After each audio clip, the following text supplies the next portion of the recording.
Dans cet ouvrage-là, j'ai voulu interviewer des enfants qui sont nés de parents sourds, des enfants entendants qui sont nés de parents sourds, et essayer de comprendre s'ils s'identifient davantage aux entendants et aux sourds. Ces enfants entendants ont tous un dénominateur commun dans mon livre. Ils sont tous des interprètes professionnels. Bien, Ma culture, c'est les mains. C'est un ouvrage qui essaie de traduire quelque chose. Traduire, oui, les mots des sourds, les mots que j'ai entendus pendant mon séjour dans la communauté sourde, mais traduire aussi le sens, l'histoire de ces mots-là pour les sourds, pour la communauté universitaire aussi, pour le monde entendant en général aussi. Agir comme... faire une espèce d'interprétation, de médiation entre nos mondes. C'est ce que j'ai essayé de faire là, dans ce livre-là. Et je trouve ça merveilleux d'avoir commencé à faire un doctorat avec Jacques Réaume et aujourd'hui de publier avec lui. Bien, il y a beaucoup de sourds parce qu'il y a toutes sortes de sourds. Il y a des devenus sourds, des malentendants. Pour les sourds, les devenus sourds ne sont pas de vrais sourds, parce qu'ils ont déjà entendu et leur culture est davantage orientée vers la culture entendante. Il y a aussi des sourds profonds qui s'identifient davantage à toute la culture entendante. Mais il y a beaucoup de sourds gestuels qui se reconnaissent par leur langue et leur culture au détriment de ce que nous, entendons, appelons un handicap. Ils ne se voient pas comme des personnes handicapées. Le fait d'être sourd, biologiquement sourd, si on l'entend au sens très strict, est important parce que avec les gens avec qui j'ai travaillé, la notion, par exemple, d'être sourd comme du bois, d'être sourd profond, c'est des notions qui font en sorte qu'on est authentique. Hein? C'est une marque d'authenticité de la surdité. Mais, il ne peut avoir que ça. Et donc, il y a tout un autre discours qui vient se greffer à ça, qui, lui, est beaucoup plus axé sur, justement, ce que vous disiez, l'idée de culture sourde, l'idée d'une appartenance à une langue particulière, qui est la langue des signes québécoise, là, c'est pour parler de l'exemple que j'ai traité là, dans mon livre. Chers amis sourds entendants, bonjour. Moi, je suis vraiment très content, très honoré aujourd'hui d'être ici. Il y a définitivement un point central qui est celui de la définition d'un entendant qui existe comme tel. Donc, toi, moi, nous sommes des entendants qui ne se connaissons pas, bien évidemment, avant de rentrer en contact avec la culture sourde. Mais pour les sourds, il y a quelque chose d'évident qui est l'existence d'un entendant comme figure identitaire de référence. Puis c'est le point de départ, si on veut, de tout le processus identitaire ou la quête identitaire que les sourds vont mettre en discours puis en pratique au sein de notre société. Il y a une entendante qui m'a avoué candidement qu'elle n'écoute jamais la télévision et elle la regarde.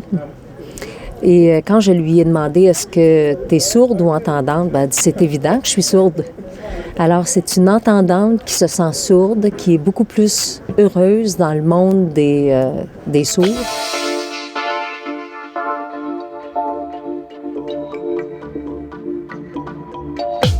Et ils ont une culture aussi très forte, composée de théâtre, de poésie, de calembours, de journaux silencieux, une université à Gallaudet où tout le campus est sourd.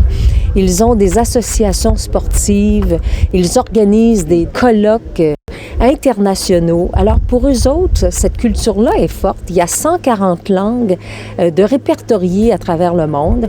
Et quand je rencontre des entendants québécois me dire « Comment se fait-il que les sourds ont autant de langues?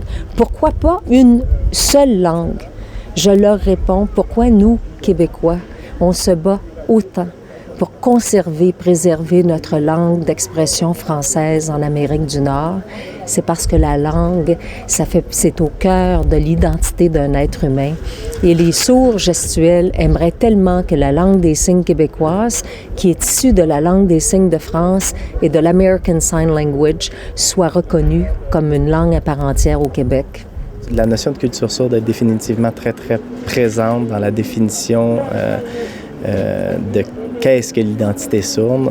Quand les gens disent « je suis sourd », il y a toujours cette idée-là qu'ils appartiennent non seulement à une communauté d'intérêt, si on veut, mais également à un univers symbolique qui dépasse juste le regroupement d'expériences et qui fait référence à toutes sortes de pratiques, de discours, etc. Donc oui, il y a l'idée de culture sourde qui est transcendante toujours derrière, en tout cas, le livre que j'ai essayé de produire, qui vraiment veut essayer d'interroger c'est quoi l'identité sourde? Qu'est-ce que ça veut dire quand les gens disent « je suis sourd » avec un grand S? Dans les langues signées, il y a quand même certains gestes qui sont iconiques, comme maison. Hein? C'est comme normal, une maison, c'est une maison. Donc, entre sourds, même si tu as un sourd espagnol ou italien, c'est plus facile pour eux autres, j'imagine, de pouvoir dialoguer entre eux autres.